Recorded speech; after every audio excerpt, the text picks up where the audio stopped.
G'day YouTube, it's Rex, and welcome to vlog number 4. I'm on my way to a doctor's appointment this morning, so I figured you guys can come along for the ride.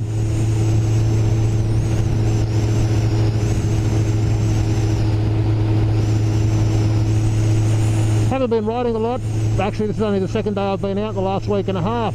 I was at Fraser Island for a week last week, and when I got home last Wednesday it was pretty much raining until yesterday, which was Monday, so I finally got out for a ride yesterday. I took the bike, backtrack a little bit. I got a phone call off the guys at Team Moto on Wednesday, I think it was, last week, to say that my tail tidy had finally turned up. So I got it booked in for yesterday, and it's now all fitted up. Another massive plug to the boys at Team Moto though. When I was taking it off the paddock stand yesterday, I was having a look underneath, and I noticed that the bobbins, where the bobbins are, and also where the hooks are on my paddock stand, they have actually started to do a bit of damage and gouge out some of the swing arm. So I'm going to have to take a file to that and excuse me, file down the rough edges, because they're pretty sharp and it's done a bit of damage actually. It's probably got in about 0.5 mil into the metal. But I showed the guys at Team Moto what had happened, and not even charging me for it or anything like that, just as part and parcel, as they, the young fitter put in some bigger bolts for me and spaced the bobbins out. They ran out of time to fit it for me, but he turned around to me and said, listen, check out how they sit now, and if I'm still not 100% happy with it, when I bring it in for its next service, which now it's going to be in 3,000 Ks, because I've done nearly 3,000, we've done 2,981 kilometers on the bike so far. They'll just cut the bobbin, they'll cut the bolts down a little bit for me, and also they'll throw it into the paint shop to have their painter just do some touch up on the grind marks on the swing arm. And he said no, they won't charge you for that, it's just part and parcel of it. That's fine. So yeah, another massive shout out to the guys at Team Moto at Maruka. Really appreciative of it.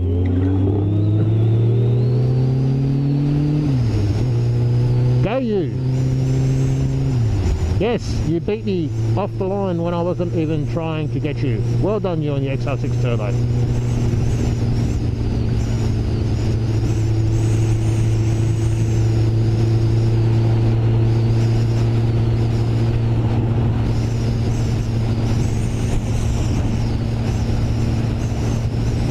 I've been tossing a look through with my tax return this year, but the decision's pretty much been made for me, and my number one wife did not help me in this process. I raised my head, so obviously I'm bald. And when I took my helmet off yesterday after my ride and I got home, I went to the bathroom to do whatever the hell I was doing, wash my hands, that's right, I had a shower because I was a bit sweaty after the ride. And I was putting some toothpaste on my brush, and I just happened to look in the mirror, and I've got all these black felt, velvet, whatever the hell you want to call it, squishy stuff on top of my head from my helmet, from the liner. And I said that to the wife when she got home last night, and her response was, yeah, I could have told you it was doing that, it's been doing that for weeks. But, oh, thanks darling. So I've been walking around in public, take my helmet off, and I've got all this black shit, I've got a massive line of black shit down the middle of my head. Thanks honey, I love your work. So I've got a head sock on at the moment. Such a fashion statement. Another actual thing I've just realised too with the head sock, it's actually stopped the helmet being a bit floppy. Remember in my last vlog, or vlog before that, I was saying that I was looking at possibly having to get a new helmet or get a new inner shell, because it was the helmet was a bit loose. So I think now, with the fact that the line is starting to rub off as well, it's time to get a new one. The problem with buying a new helmet, as all of you know, it's decisions. It's, yeah, okay, part of it's, for me anyway, and I'm guessing for all of us as well, it's also limited slightly by cost. How much do you want to spend versus how much should you spend versus, yeah, all the other things that make a helmet. And more importantly, of course, well, obviously the most important decision, what does the helmet actually look like? How cool are the graphics? Do I want it, I know I want it matte, in a matte black or a matte grey. I definitely want it with the the second visor, the sun visor, sunglasses, whatever the hell you want to call it. But the problem is, I really like the Shoeies. That's what I'm wearing at the moment, actually, Shoei. I've got my Shoei that I'm wearing at the moment is a 2XL. And yeah, okay, it was a little bit tight when I put it on when I first bought it, but it's, obviously it's stretched, and the line is stretched and everything. But I was trying on a 2XL, I think it's a HT or something, I think, the other day. And 2X, Shoei, all that sort of stuff, and it actually feels a lot smaller on my head. I really struggle to get it into my head. So I was really disappointed with that, actually, because I really like the helmet too. But I'm also looking at, I'll be having a look at the Sharks and the HJCs and that sort of stuff as well. One of the biggest problems I've got, and yeah, I know, first world problem, is I'm still not 100% sure what colour I'm going to change the bike to, or a highlight colour. I know it's definitely going matte black, but I don't know what the highlight colour is going to be yet.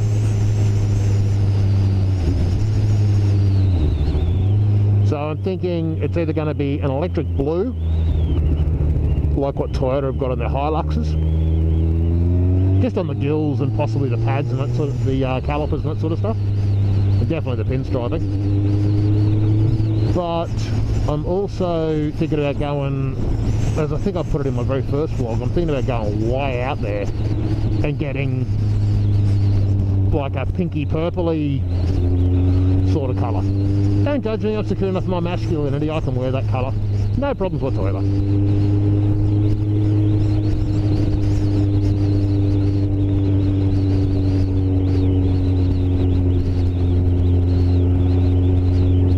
I'm just tossing up at the moment, but with bills and the usual sort of stuff, I don't think I'll be getting the paintwork done until possibly next year. So, you know, that's still 6-8 months away yet. I'll probably end up just going for a matte black helmet, because then if I want to match the helmet to the bike, I can do that later down the track. Another thing I'm looking at the moment too is leathers. I am a fatty. I am quite happy and willing to admit that. The problem is, obviously, when you're a fatty, it's really, really hard to get a set of leathers. So I'm going to go pay a visit to a joint at Acacia Ridge called Highside Customs. Apparently they do pretty good leather work. Actually, the guys at Team Auto plugged them yesterday, so I figured I might as well call in and see them. Hey, I know it's going to be embarrassing. Well, I don't give a fuck. I'm fat, deal with it. Me and leathers, a lot of people will laugh behind their hands, behind their backs at me. Like I give a shit. I'm thick-skinned. But I really want to start doing track days and things like that. So part of obviously the deal with doing a track day is you must have leathers. So I have to go and get myself a set of leathers, because I really, really want to put this thing on the track.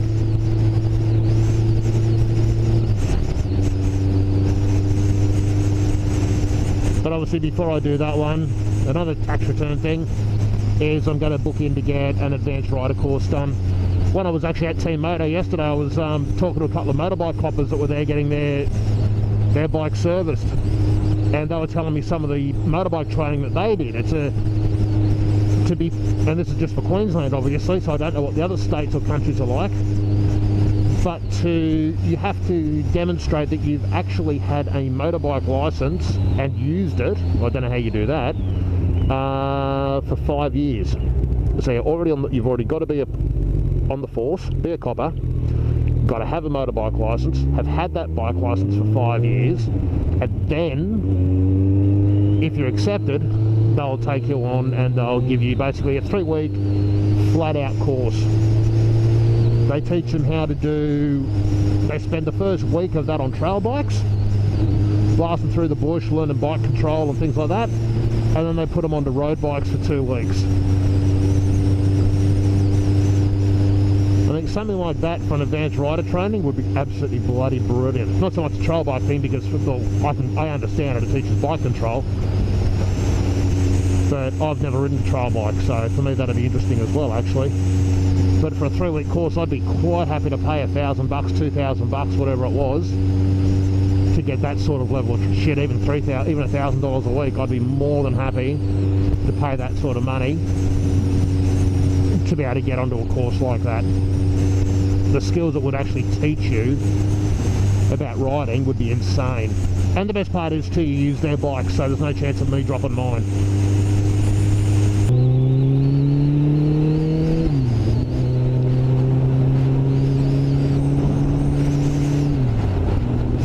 I was watching one of Hollywood's videos the other day, and something he said really stuck out. That it actually basically confirmed exactly what I've been saying for a couple of years, actually, to anybody that really asks, or when we start talking about motorbikes versus vehicles and things like that. Okay, we're in a perfect example. That is a road train. Oh, sorry, no, it's not, it's a B-double. In America, you guys have got your 18-wheelers. In Australia, that thing's pretty standard on their roads, and they get bigger than that. Out west in Australia, Northern Territory, things like that, they'll be 50 metres long. The truck will be pulling 4 trailers. Which basically gets to the point I was trying to make. When I'm on a motorbike riding, if you're in a car, you're protected on 6 sides, obviously. When you're on a motorbike, I'm only protected by my own riding ability. But more importantly than that, I'm only really protected by you not doing something so fucking stupid that cuts me off or gets me, or pulls out on me and gets me killed. For those people that try and play chicken with trucks, I'll see if I can get up when this guy goes past this car in front of him, if he does. I'll sit beside him for a couple of seconds as I ride past, and give you guys an idea of just how freaking big some of these trucks are, especially compared to us on a motorbike. Just have a look at the size difference compared to him compared to me.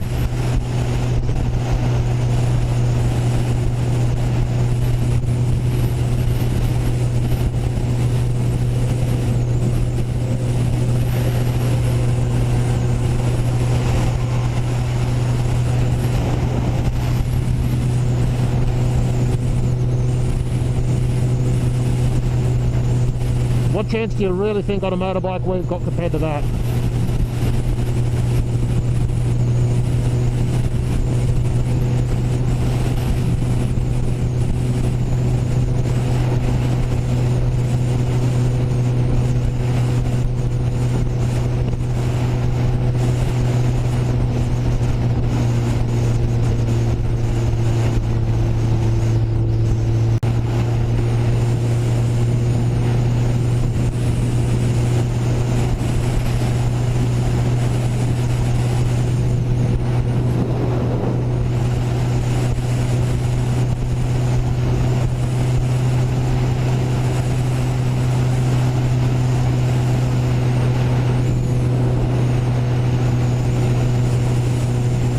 I see so many different bikes on the road, but I hardly ever see any of these things.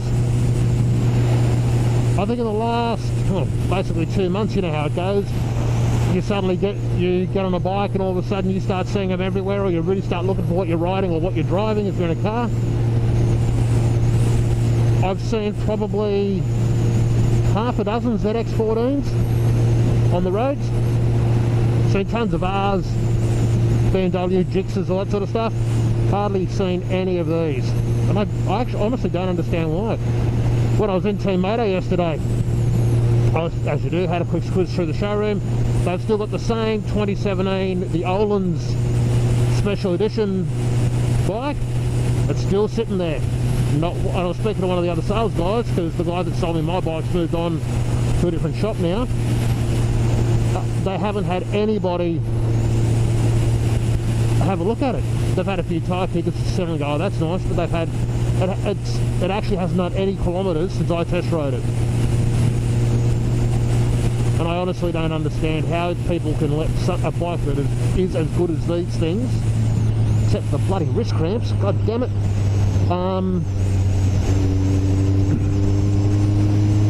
Uh-oh, fuel gauge flashing, not good.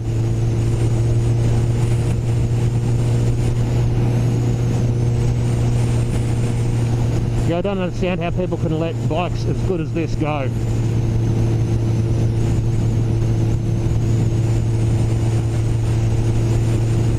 Well, fuel gauge is now flashing at me. The range says I've got 67 k's to go. In the tank. Yeah, let's see what happens.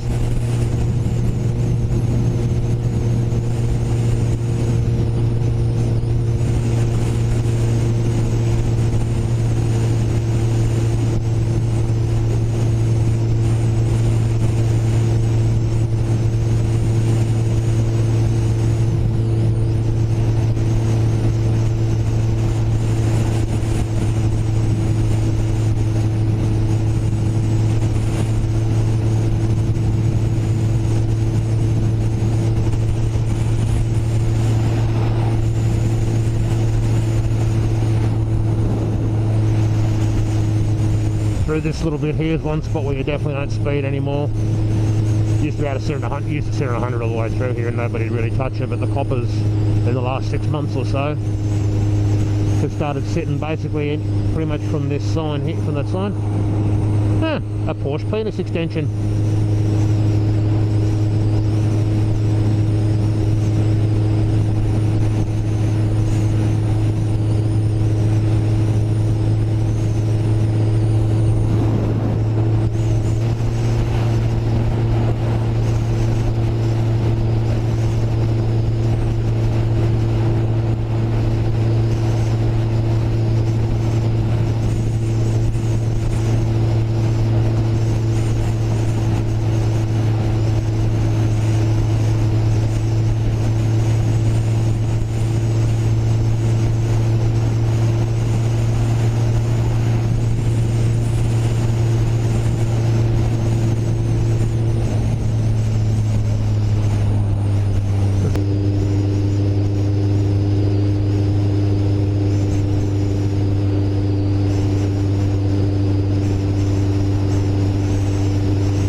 Alright guys, I'm pretty much at the doctor's now.